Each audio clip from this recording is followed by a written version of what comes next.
అన్న ఇక్కడ జమ్మికుంట అంటే హుజురాబాద్ వరకేనా? మాది హుజరాబాద్ నియోజకవర్గం జమ్మికొండ మండలం గ్రామం మాచనపల్లి. అంటే ఇక్కడ ఈటెల రాజేందర్ గారు 7 సార్లు గెలిచిన వ్యక్తి కదా! 7 సార్లు గెలిచిన వ్యక్తి అంటే ఈటల రాజేందర్ ఎప్పుడు స్వతహా గెలవలే. తెలంగాణ యొక్క సెంటిమెంట్ ప్రజల మీద పెట్టిన సెంటిమెంట్‌తోని మరియు కేసీఆర్ యొక్క అండదండలతోని గెలిచిన తను సొంతగా ఎప్పుడు గెలవలేదు. ఎప్పుడు సెంటిమెంట్‌తోనే గెలుచుకుంటూ పోయిండు. స్వతహాగా ఎవరైతే పోటీ చేసిన మొదటిసారి చేసినప్పుడు తన స్వతహా బలం లేదని చెప్పేసి ఓడిపోయిండు. ఇక్కడ బై ఎలక్షన్ కూడా గెలిచారు కదా మరి అప్పుడు. బై ఎలక్షన్‌లో గెలిచిన కూడా సెంటిమెంటే కదా! అయ్యో పాపం ఈటల రాజేందర్ అని చెప్పేసి వాళ్ళ భార్య, కొడుకు, బిడ్డ ఈటల రాజేందర్ ప్రజల్ని చంపుకుంటారు, సాదుకుంటారు అనే ఉద్దేశంతోని భయపడి సరే పోనీలే అని చెప్పేసి గెలిపించినారు. ఒకసారి అవకాశం ఇచ్చారు. కానీ మళ్ళీ నెక్స్ట్ ఎలక్షన్‌లో వస్తే ఏమైంది? ఆ సెంటిమెంట్ ఏం ఫలించలేదు కదా!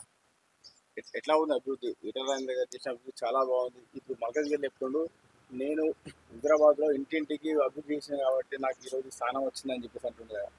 హుజరాబాద్ అభివృద్ధి చేసినోడైతే హుజరాబాద్‌లో ఉండాలి. మల్కాజ్గిరి ఎందుకు పోతాడు? గజ్వేల్‌కి ఎందుకు పోతాడు? రాష్ట్రం అంతా ఎందుకు తిరుగుతాడు?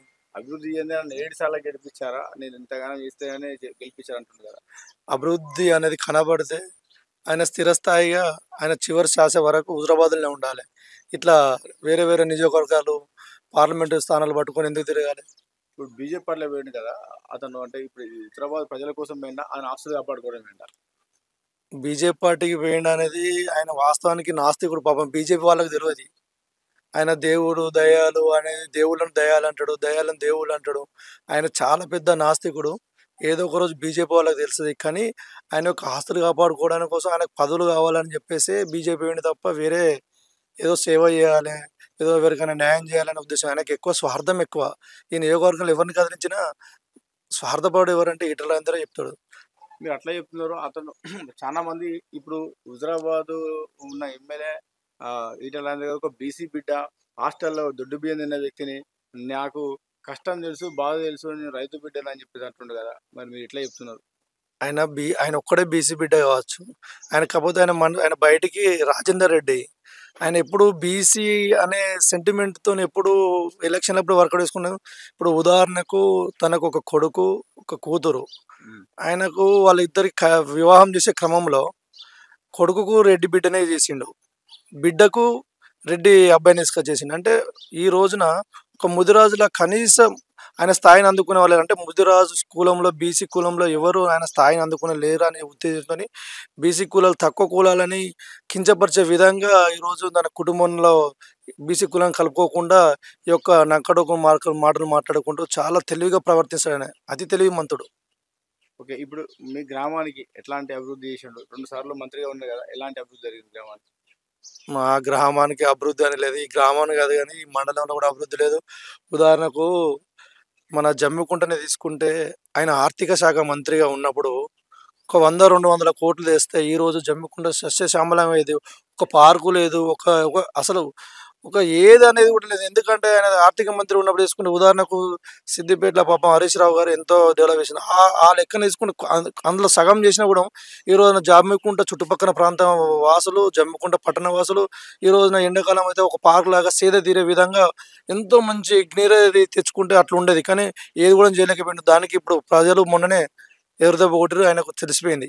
నా జమ్మికుంటకెళ్ళి చూడండి, నా హుజురాబాద్‌కెళ్ళి చూడండి, ఆ రోడ్లు చూడండి, ఇంకా డిగ్రీ కాలేజ్ చూడండి, ఈ హాస్పిటల్ చూడండి అని ఇన్ని ఇన్ని స్పీచ్‌లల్ల, ఇన్ని టీవీలలో ఇప్పుడు మాట్లాడుతుండు.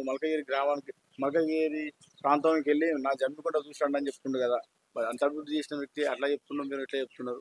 ఇప్పుడు ఆయన మల్కాజ్గిరి వాస్తవ్యులకు అందరికీ హుజురాబాద్ చూసిర్రు జమ్మికుంట చూడరని చెప్తాను. మేమే అందరం ఆయన హుజురాబాద్‌లో ఏం చేసిండు, జమ్మికుంటలో చేసిండు. ఆయన భాగవతం మేము మల్కాజ్గిరిలో ఇప్పడానికి మేము సిద్ధంగా ఉన్నాం. ఇప్పటికి అందరం ప్రయాణం అవుతున్నాం కంకణం కట్టుకొని. చాలామంది ఒక 500 మంది బీసీ మరి ఎస్సీ, ఎస్టీ కులాలు చాలామంది పోయి ఇప్పటికే ఈటల రాజేందర్ రెడ్డికి వ్యతిరేకంగా ప్రచారం చేయడానికి సిద్ధంగా ఉన్నారు మల్కాజ్గిరిలో. మొత్తం మీద ఇప్పుడు మల్కగిరి ప్రాజెక్ట్ మీద ఏమైనా చెప్పదలుచుకుంటున్నారా? మల్కాజ్గిరి యొక్క ఓటర్ మహాశయులకు చేతులు జోడించి మీ అందరికీ విజ్ఞప్తి చేస్తున్నా. ఈటల రాజేందర్ రెడ్డిని నమ్మకూరి దయచేసి. ఆయన ఒక మోసపూరితమైన వ్యక్తి. చాలా ఎట్లా అంటే నటిస్తాడు. ఆయన పెద్ద కమల్ హాసన్ చిరంజీవి. ఆయన ఎందుకంటే ఆయన ఇక్కడ నటించి, నటించి ఏడ్చి తూడ్చి ఇక్కడ గజ్వేల్‌లో మన ఇక్కడ ఏమంటారు మన హుజురాబాద్‌లో అందరిని మోసం చేసి ఇప్పుడు అక్కడికి వచ్చిండు, మల్కాజ్గిరికి వచ్చిండు. అక్కడ కూడా మసిపూసి గ్యారెడ్ ఎత్తాడు. ఆయన గ్యారెడ్ రాజేందర్. ఆయన గురించి ఎక్కువ ఎవరో తెలియదు. కాకపోతే ఇక్కడ ఈ ప్రజలను, హుజురాబాద్ ప్రజలను కదిలిస్తే ఈటల రాజేందర్ రెడ్డి యొక్క ఆయన మనసులో ఉన్న ఏందని తెలుస్తుంది. ఆయన చాలా, ఆయన మాట్లాడితే దయ్యాలు వేదాలు వర్ణించినట్టు ఉంటుంది. ఆయన చాలా క్రూరుడు. ఆయన ఇక్కడ కొన్ని ఆయనకు హుజురాబాద్ నియోజకవర్గంలో నేర చరిత్ర కూడా ఉన్నది. ఆయన కొన్ని మర్డర్లు చేసిండు, చేపించిండు. ఈ రోజు ఈ విషయం ఇంత బయటకు రాలేదా, మీరు ఎట్లా చెప్తున్నారు? ఎందుకు బయటికి రాలేదంటే దానికి ఆధారాలు లేకుండా వేసుకున్న ఆయన అధికారంలో ఉండి తెలంగాణ సెంటిమెంట్ను, ప్రజలను అవ్వ అయ్య అక్క బావ అన్న మామ అని ఇట్లా ఒక సెంటిమెంట్తో ఎవరిని చేయకుండా ఆయనను ఎందుకు బయటకు రాలేదు ఎందుకంటారు? ఆ గ్రామాలు అడ్డుకునే, ఊళ్ళో అడుగు పెట్టద్దని చెప్పారు. ఆయనను ఎదురు దాడి చేసిన రోజులున్నాయి. కాకపోతే ఆ రోజుల్లో ఆయన ఒక ఎందుకు ఆయనకు లోబడి కొన్ని మీడియా కానీ పత్రికలు కానీ ప్రచారం చేయలేకపోయినాయి. ఆ గ్రామాలలో ఆయన ఎక్కడైతే ఇట్లాంటి నేర చరిత్ర ఉన్న గ్రామాలను కదిలిస్తే ఆయన స్వభావం ఏందనే చెప్తారు. ఇప్పటికి మీరు కావాలంటే మళ్ళీ ఒకసారి ఎంక్వైరీ పెట్టండి. ఆయన పెద్ద అది ఆయనను అసలు దేంతో పోల్చినా తక్కువే. ప్రజలకు మీరు ఏమైనా చెప్పదలుచుకుంటున్నారా ఈటల గురించి? మల్కాజ్గిరి ప్రజలకు చెప్పేది ఒకటే, దయచేసి మోసపోకండి. మోసపూరితమైన రాజేందర్ రెడ్డి యొక్క మాటలకు మీరు మోసపోకండి. ఎందుకంటే ఆయన బీజేపీ అనే ఒక సెంటిమెంట్తో వస్తున్నాడు. దయచేసి ఆయన బీజేపీ వాది కాదు, ఆయన నాస్తికుడు. ఆయన ఒక వ్యక్తిగతంగా మీరు బాగా తెలుసుకోండి.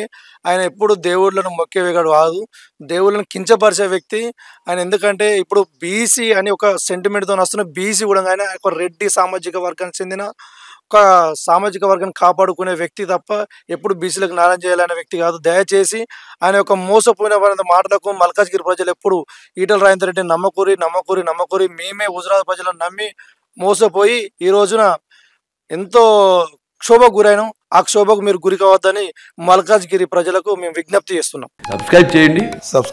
Please do subscribe to Please like, share and subscribe to top Telugu TV. Top Telugu TV.